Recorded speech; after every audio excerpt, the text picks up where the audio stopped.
how to share the good news to the world. Because we have received a good news, right? Kasi may good news karon. Pangutanay mo taman, say good news nimo. Tubaga po, no? Pangutanay niya, say kanang nakabayad na ba kasi imong utang? Nakabayad na ba kasi imong rent, no? Or ang naputla ng suga, nisiga na pagbalik, no? Tagha good news. Amen. Para nako ang good news nako kay bilin man namong mga anak sa balay karon akong asawa nas gawas no nag chill so mag-date pud me, no? Good news. Kaya usahay magkalimtanay sa mga isang mga kamus mga minyo dali nanay mga anak, no? Nag-isa sila magkalimtanay usahay, no?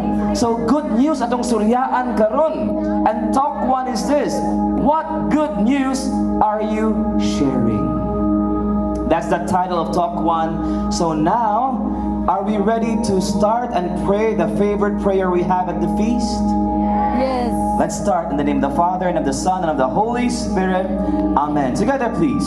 Today, I receive all of God's love for me.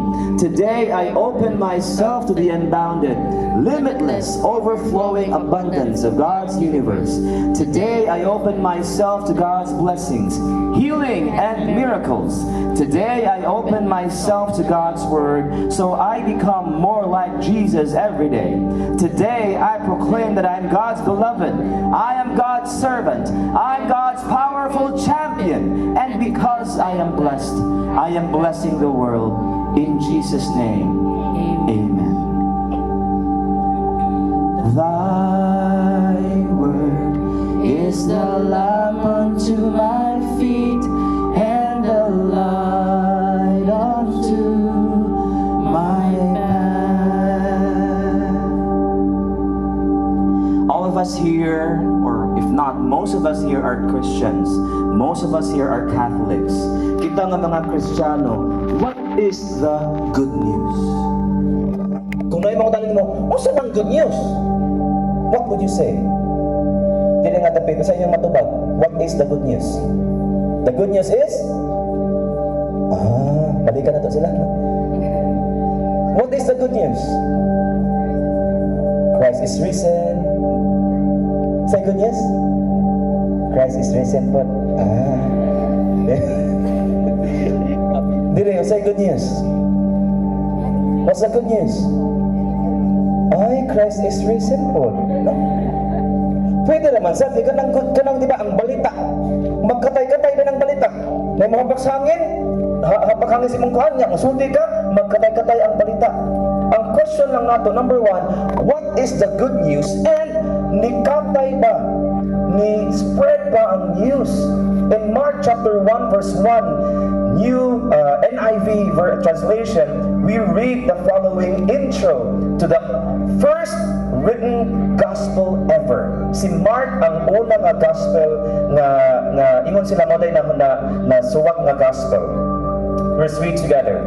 The beginning of the good news about Jesus the Messiah, the Son of God. Unsa man lagi ng good news? Well, for today's purposes, the good news is this. God is making all things new. Can you say that with me? God is making all things new. Nakay gusto nga bago sa inyong kinabuhi. Masa ibang nga bago inyong ganahan? Bago nga say tao, nasa na ka? Bago nga sapatos.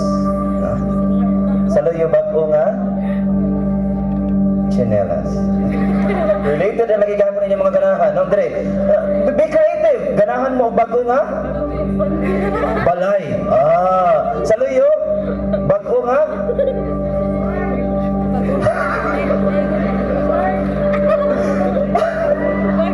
pagwatag ko dito dahil ka na classmate.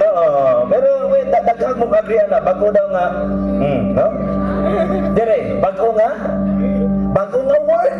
Wow! Maybe walay work na naibagong una po'y karaan nga working pero gusto bago nga work. Right? Sa luyo dire, kamo diha, sa inyo nga bago.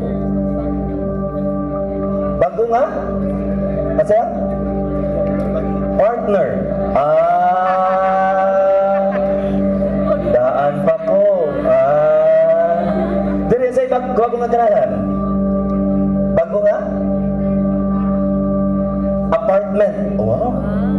Socialism, no? Wow. Dito sa layo, say ganahan nga bago? Say now, nasa lang nga? Bago nga? Nga magbago na siya. Ayay! No? God is making all things new. I really truly believe this. Kanang inyong ibang mention o kanang nasa inyong mga kasing-kasing, appeal na sa mga baguhon sa Ginoo. But again, in our Christian life, we are focusing more on something that is spiritual. O say baguhon ni Lord, all things, yes, but most especially, kita mismo. Tanaw na si mong tupad ni Agi man na Good Friday ng tawana. Karon makita pas iyang naw nga nabanhaw ng Ginoo. Nabago naman ang tawhana. And the good news for many, they think that the good news is Jesus is giving me a visa to heaven.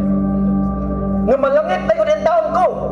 Nothing wrong with that. Nothing wrong with that. But later on, atong himay-himayon, unsa na yung meaning aning good news? So put your hand over your chest first and let's pray. Lord Jesus. Lord Jesus, Teach me today. teach me today. You have called me You have called me to witness to your love. to witness to your love. Give me the grace Give me the grace and the power and the power to do so. to do so. This I pray This I pray in your mighty name, Jesus. in your mighty name, Jesus. Amen. Amen. Thy word is a lamp unto my feet and a light unto my path. Give the Lord a big hand. Come on, praise Jesus. Hallelujah. As you sit, tell the person beside you, God will surprise you today. God will I miss saying those lines, you know. Thank you, Brother Nolly, for allowing me, giving me the chance to preach again sa second session. And mind you, I'll be staying at the second session for the rest of my life. Very cool. Gi-assign na gitawon ko niya.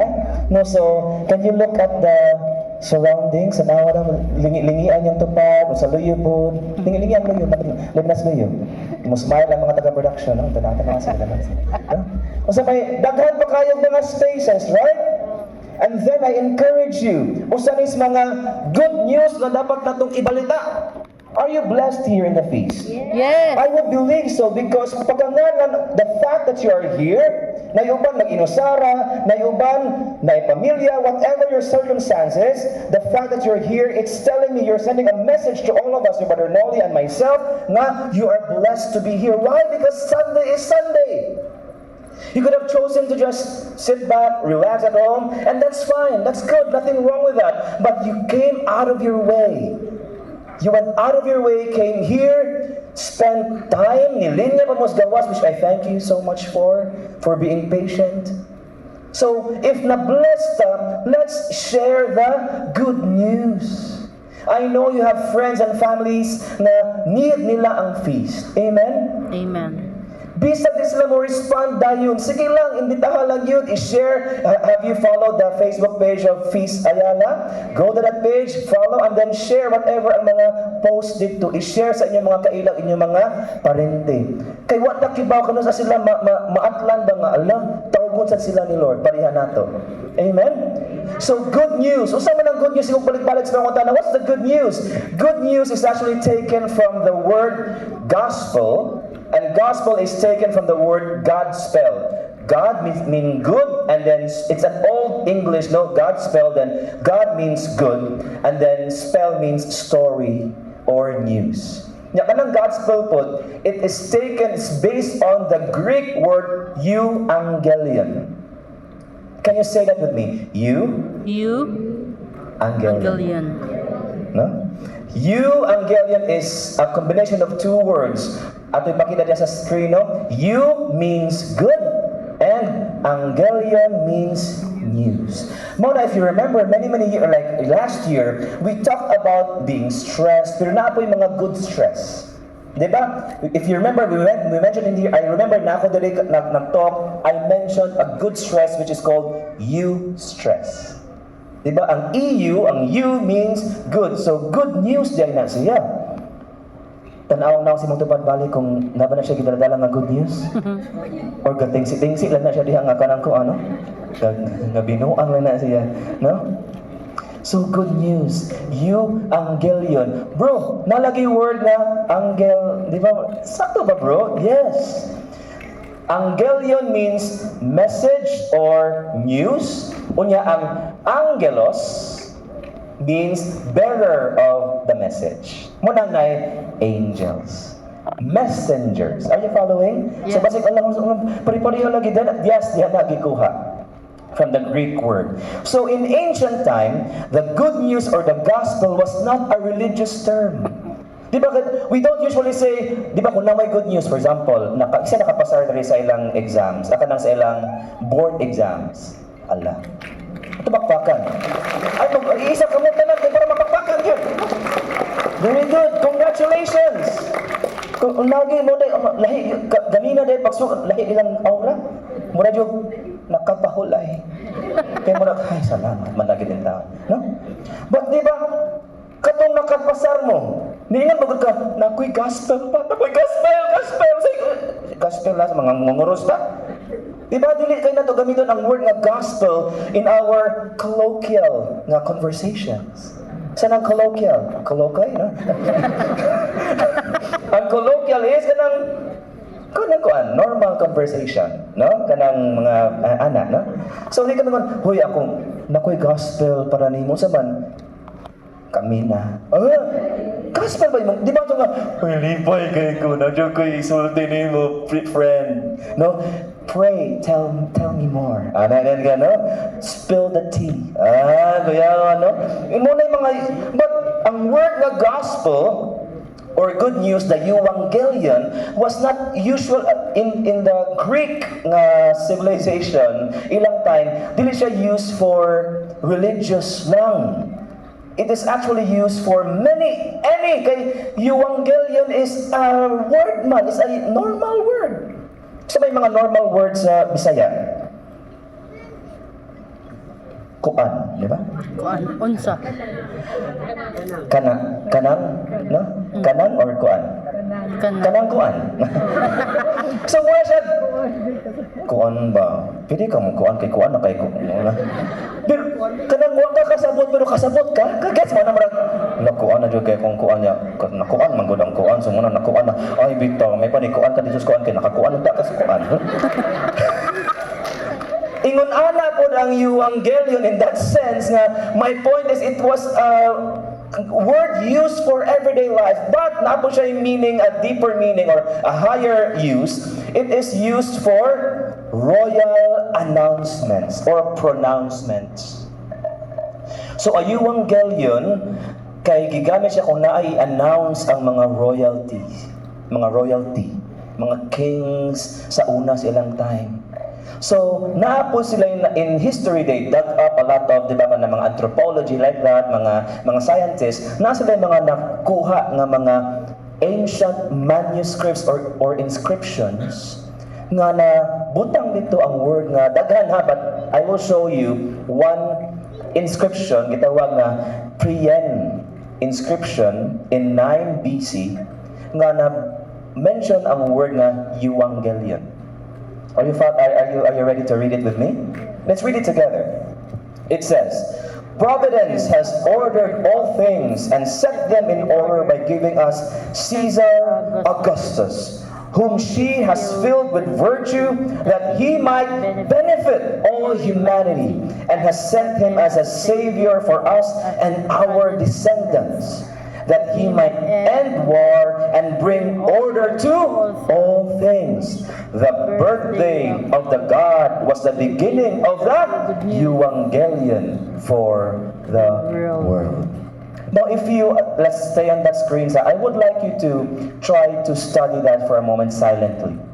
Unsa inyong nabantayan?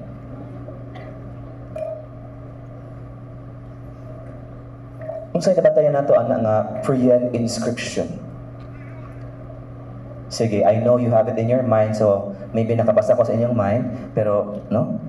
I know you agree with me that in their minds, a new Caesar reorganizes their entire calendar and their entire world. Mataw gani ang usa ka Caesar. Usa nang Caesar, emperor nila ba? Ilang new king, mausab ilang kinabuhi. Caesar's birth year was 0. Year 0. Usa ta nga year karon? 2026. Kung magtao sa ka Caesar, kung napatas ilang time karon, mausap, ma-reset, 0 na po. It was declaring that there was life before Caesar and there was life after Caesar. So may point na to anak karon. In Mark chapter 1 verse 1, we read again the beginning of the good news about Jesus, the Messiah, the Son of God. If you, let's go back, can you show them again the Priyan inscriptions, please? The Priyan inscription, akong check ninyo, because it seems nga si Caesar was likened to a God. It was even mentioned that the birthday of the God, are you following, is the good news for the world. So meaning in their mind, Caesar was a God. But for us Christians, we know that there was truly a God who was born.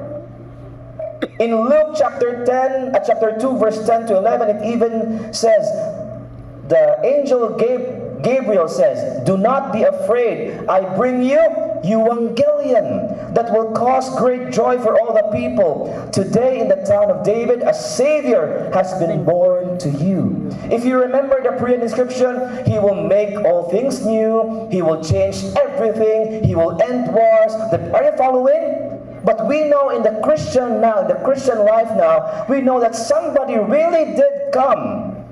And His birth was announced. The Evangelion was announced. In Romans chapter 1 verses 2 to 4, it says, God promised this Evangelion long ago through His prophets in the Holy Scriptures.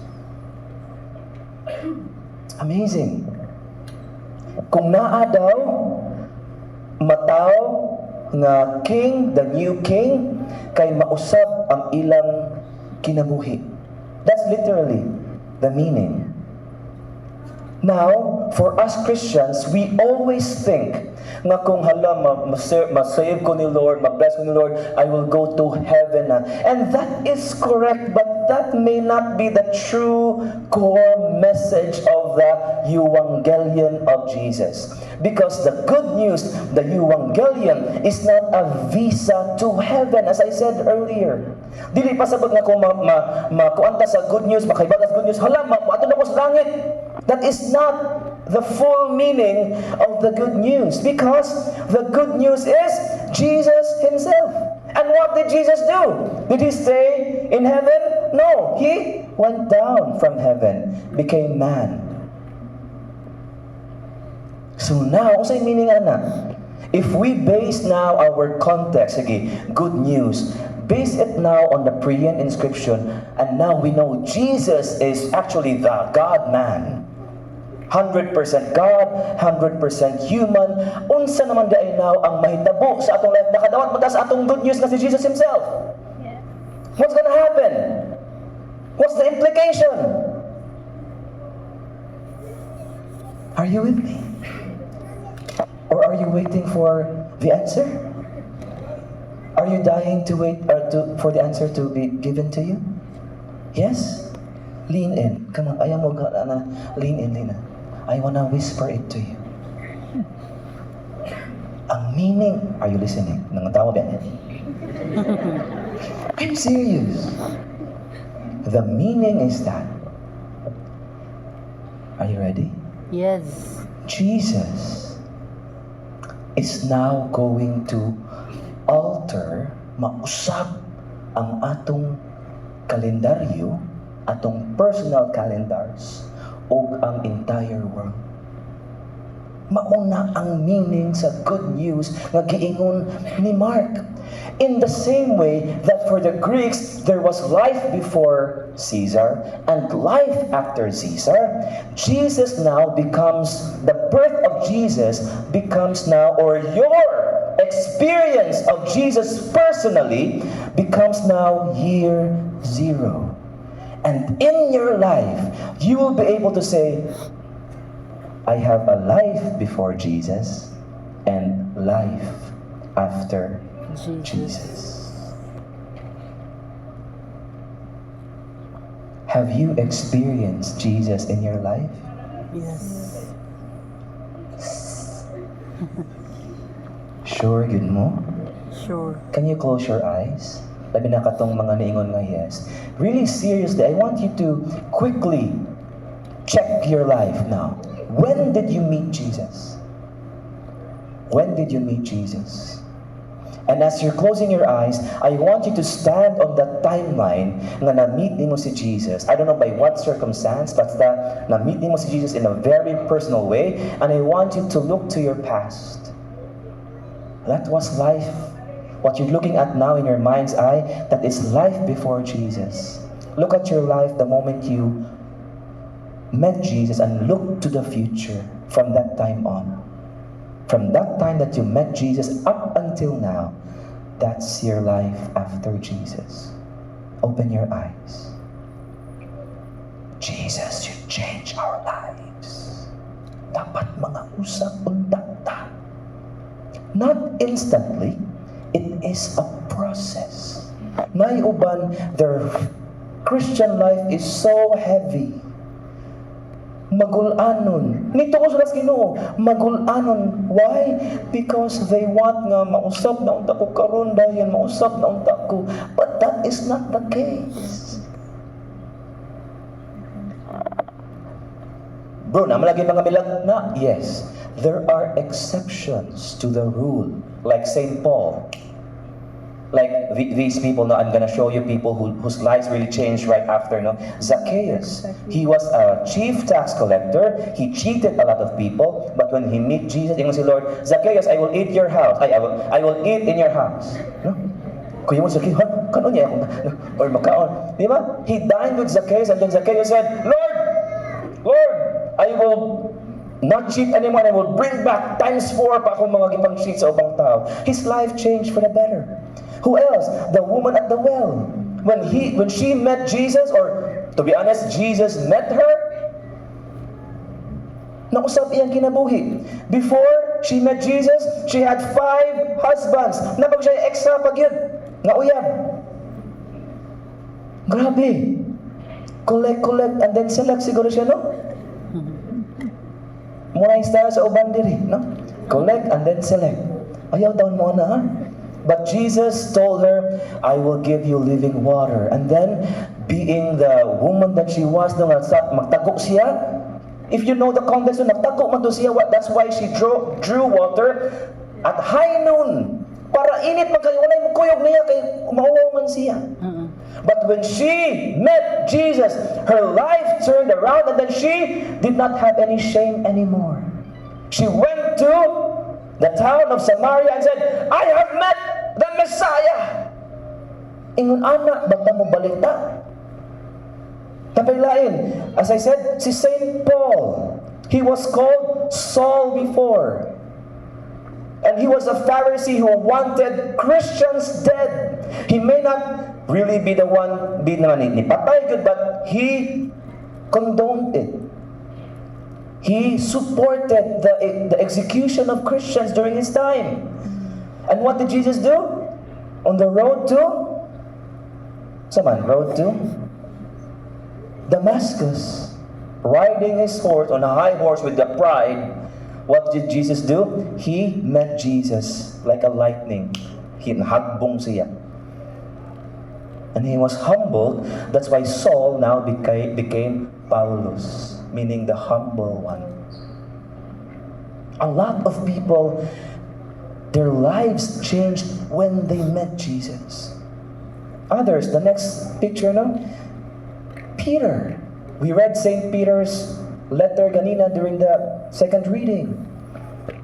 Peter, James, John, and Andrew, his brother. When they met when Jesus met them sa ilang pagpamugsay ito, pangisda, their lives changed. From fishers of fish to become fishers of men. And not just men, but ladies. Mary Magdalene, her life changed the moment she met Jesus. Mary and Martha, who were close to Jesus, their lives changed when they met Jesus in a deeper way. How about us, sisters and brothers? That is why the title of the talk is Called to Witness. Are we witnessing really to the good news of the salvation of many, who is Jesus? Ang atong una, balik-balik na no. We go to heaven, but again, let's follow what the Lord did instead. He's calling you and I, yes, when His kingdom does come, in His second coming, we will be in heaven. I claim that for you and me. Para mag-talk, yapon tangad to. Kasi ako na yung maminaw ninyo, kamo na yung mag-talk dito sa kuan. Si Brother Noli kami, mag-music ministry, si Galing Atos Langit. Kamo na yung mo-talk. No? Are you getting this? Anything can happen. But the fact is, our calling is to bring heaven to earth, like what Jesus did. Believe, classmate. And then bring Jesus on earth. What's up, na bro? Everyday life. Not just during the... It's so easy to be good in the feast, I tell you. Di ba mga servants? Nice kayo mo smile. Oh, yes, oh, love you for free hugs. Kana. Pero inigawas na nato sa feast, that's where the rubber meets the road, the challenges. The people closest to us, love, kalagot, nakay kalag. Are you getting this? Or, wala, di mo kailan, ni cut naman na mag-drive. Dagan kayo nga temptations ba to derail us from our calling, to witness to the good news. It is our calling to tell people the King is born. Allow the King to change your life. So now I pose that question to you. Have we truly allowed the Lord to change our lives? Kaning feast. Have you met the Lord in the feast? Yes. Hinera ang inyong answer, and that's okay. Because I know we should think about it actually. Bitaw, no? I cannot answer you right now, Brother Stephen, but bitaw. Nausab ba yun akong kinabuhi? Ani? The good news is Jesus calling us to sacrifice our lives to go and build heaven on earth. Okay, there are a lot of theologians who say what you do on earth, you will continue to do in heaven or in hell. Your conversion has not stopped. Motong giingon nga people will say, meet na ko si Jesus, kanon, perfect ako. No. Conversion is daily. God is not finished with you yet. Di ba kanang, have you been changed by Jesus?